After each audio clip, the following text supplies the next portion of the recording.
Welcome to the Chester Centurions podcast, where we bring you stories of business leaders driving growth and change. Today's guest is Cathy Jones, the Group Chief Executive of DELSOL, a leading logistics company with over 150 employees across North Wales and Cheshire.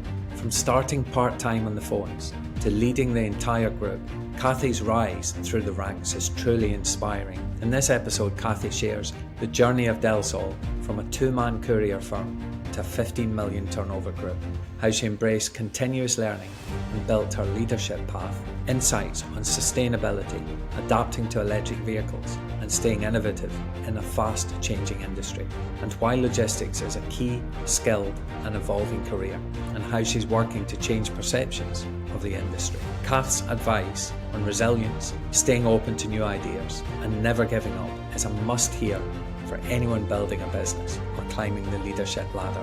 Let's dive in.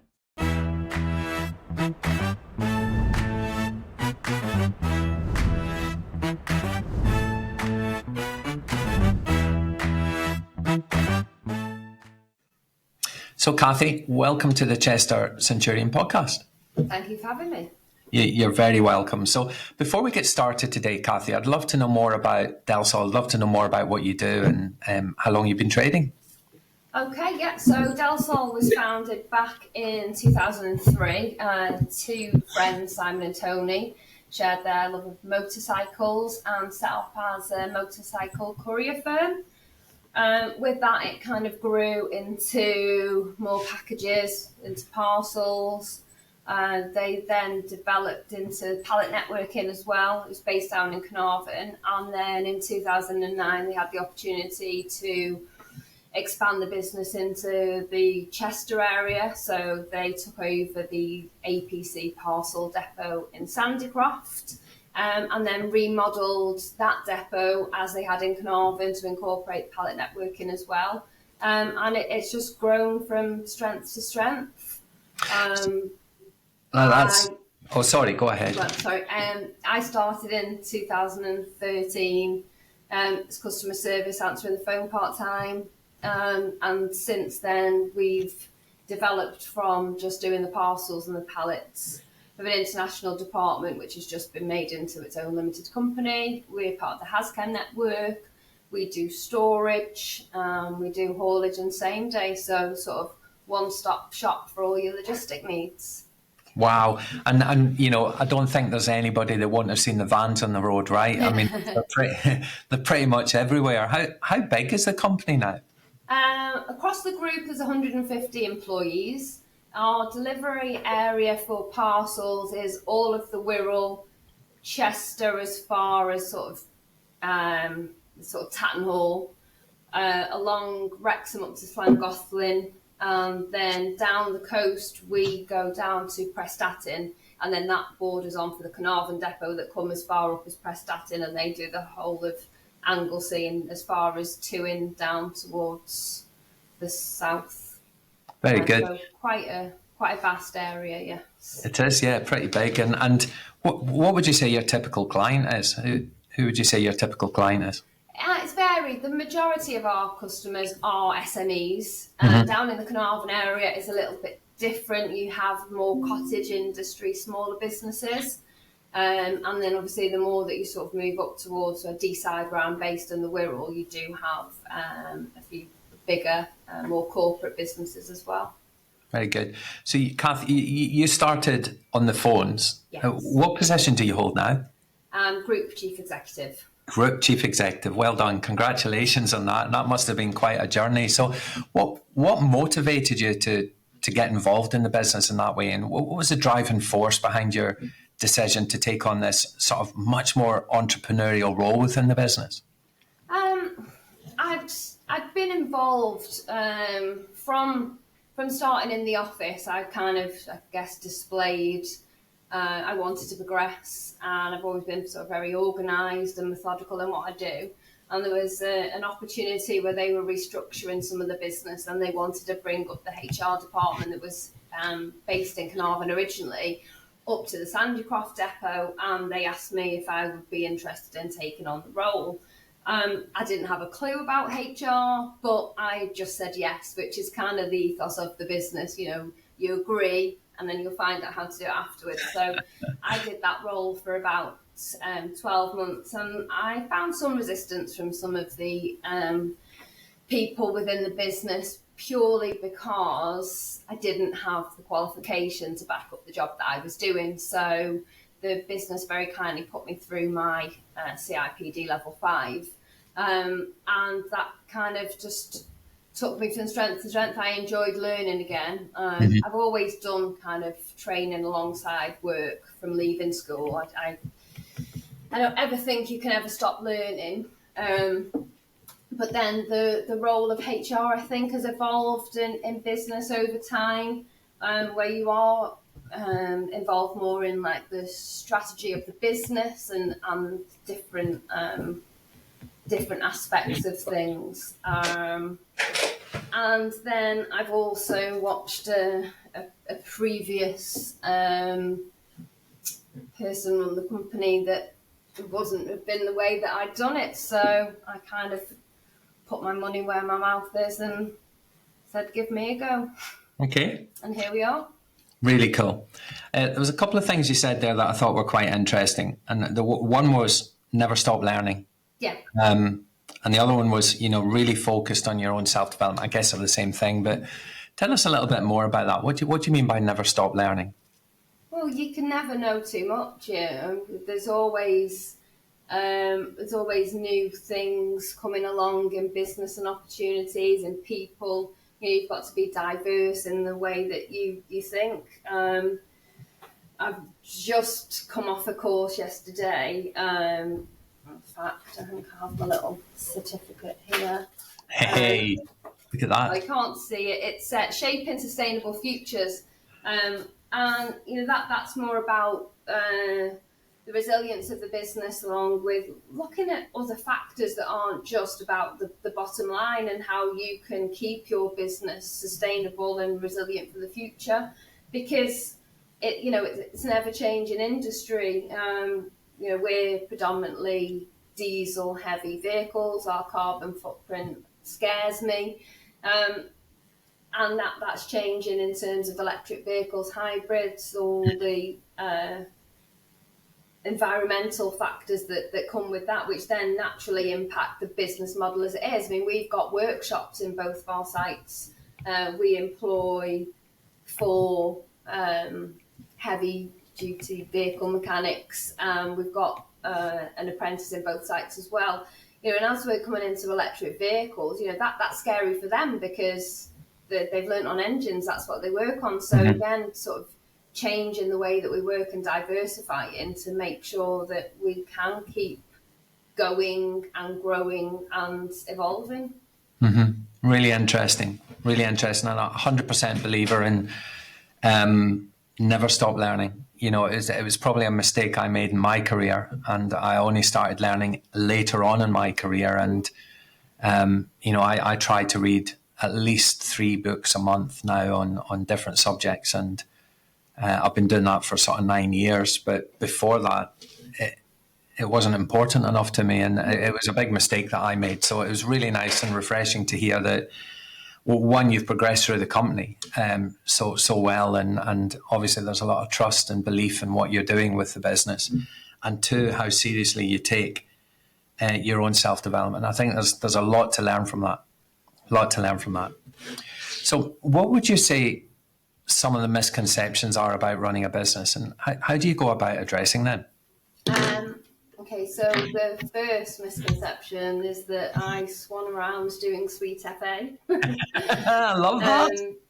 No one really sees the out of office phone calls that I get and the weekend planning that comes into things, along with constant emails to myself to remind me of doing things, or something I've forgotten, or an opportunity to look into and pass on to the sales team because I've driven past somewhere that's a potential opportunity. And then I guess the second misconception is that I must be loaded, when the reality is that I don't take a whopping salary because I want the business to continue. I want it to flourish, not fold. Yeah. And the extra money that I do get now, I spend on my horses and having somebody help me look after them so that I can carry on coming to work, and also takeaways of a late evening when my teenage children are starving and I've not been home to cook them something nice. So, yeah, that's Okay. I think you're right. I think, people do, I guess, underestimate the fact that you are always on, aren't you? You don't go home and switch off. I yeah. think But as a again, the nature business. of the business, because we're a networking service, we do Mhm. operate through the night. God forbid, there's never been anything major that I've actually had to go out in the middle of the night to attend. So there are the transport team that do that, and we've got provisions in place for blowout on the motorway and things like that. But ultimately, if something was happening that affected, the driver or the freight coming back, I would get a phone call at 3 o'clock in the morning to say the trunk's broken down. We need to get a memo out to the customers. We need to get the staff in to come early to help, or tell them to come in later. So, that's just the nature of the beast of transport, I guess. And you talked about having a couple of teenagers at home, and the fact that you are always on. I mean, how do you maintain that work-life balance as a business executive, and how do you have any sort of personal rituals or habits that keep you motivated and focused? We've got the horses, so every morning before work I have to get out of bed and I have to go and see to them, which is good. It kind of gets my blood pumping before I come in. It can sometimes give me time to kind of process things, as I'll look at my emails first before I get out of bed. If there's something I think, it's going to be a challenging day, I make provisions in the morning for the fact it might be a longer day. I'm lucky with my job that it is quite flexible. So, if I have a spare couple of hours in an afternoon because I'm going to work late, I can go out for lunch with the boys. My son and his friend came to Costco with me the other day because I had to get supplies for the office. So it was like a double whammy. It was nice. I was getting stuff for work. It was a treat for him because he was like filling the trolley full of stuff that he wanted. But it was just nice to be able to do things like that. And then of an evening, again, horses, it's a good way of unwinding and switching off. And to be honest, the thankless task of shoveling horse shit is where some of my best ideas come from, because you are completely switched off. And light bulb moments, and the emails to the self, or sometimes a phone call into someone, say, what do you think about this? So that keeps me sane. And I think you've hit on something there, Kathy, that if you don't mind, I'll ask you a couple of more questions about, and it's allowing yourself that headspace, and for some that could be in a bath, for some it could be on a country walk with the dog, for some it could be riding your horse, but when you're away from the coalface, it allows your brain to empty of the day-to-day stuff that you have to deal with, and that's when creative ideas start to be born. And I'm always surprised that process is it happens all the time, and I do encourage my clients to allow themselves the headspace to start thinking about those creative ideas. So it's key. It's really important for anybody starting their own business to make sure that they've got that kind of quiet space where they can allow themselves to start thinking creatively about the future of their business, or whatever the problem they need to solve, or whatever it may be. I agree completely. Really good point. So listen, business is moving faster than it's probably ever moved in history. We've got AI, we've got all these things that are happening right now. How do you stay adaptable and open to change? And are there any sort of specific strategies that allow you to remain innovative? I guess it comes back to always being open to learning. A great piece of advice I had from a supplier once was to stay somewhere in the middle. So if you're being the first to do something, it means you're the first to make those mistakes. And not acting quickly enough means that you get left too far behind as well. So kind of being placed in the middle allows us to stay ahead of the game, and also allows us to assess wins and losses from the industry leaders. A rigid mindset doesn't allow for flexibility to change and adapt. So again, you've got to be sort of open to things that, no idea is a stupid idea. You might talk it out and think, actually, that won't work. But in talking it out, it can then lead to thinking about the same thing in a different way. I'm not scared to try new things, nor am I worried about failing. And I'm not afraid to admit if I'm wrong, which enables me to be innovative. Whoa, what an answer. There's some really good stuff in there. I've never heard stay in the middle before. I really like that. So let someone else make the initial mistakes and sort of forge the path a little bit, right? Yeah. But don't be too late to the party. Yeah. Stay in the middle. It makes sense. I really like that. I'm going to keep that one. Thank you for that, Kathy. No idea is stupid, of course. We should always explore everything. Yeah. Really good, really interesting ways of remaining innovative and forward thinking in the business. Thank you for them. There's some good little golden nuggets in there. So, could you offer a glimpse into the future of DELSOL and what the plans are for the business? What do you envisage as the next step in your journey, Kathy? I'm not quite sure the next step, to be perfectly honest. I was quite blown away to be put in the position that I'm in right now. I'd always said that I had the ambition to be a director. At the time, I would have liked to have been the MD of DELSOL, but I was thinking with my HR qualification, kind of that was the push that I came from, that I'd maybe made like the HR director. So to be put in charge of the whole group of companies was amazing. But then when you're there, where do you go? So for me now, it is to continue to grow and develop the business as it is, diversify in certain areas with the ever-changing business model, the new ESG and all these different concepts of governance that keeps coming in. You've got to be adaptive and change, and just because you've always done something in a certain way doesn't mean that is always the way. So again, just being open to opportunity and ideas and developing the people as well. I feel like I am a sort of ambassador for DELSOL, and the fact that I was a single parent, working part-time, answering the phones, it suited me, it was around school hours, and here I am now running a group of, the group turnover is probably 15 million, 150 staff,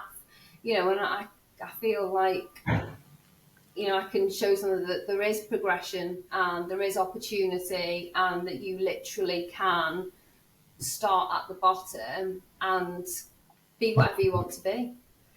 That hasn't happened by mistake, Kathy. You're obviously well trusted in the organisation, and I can see the amount of effort and time and focus you've put into getting where you wanted to get to, and I salute that 100%.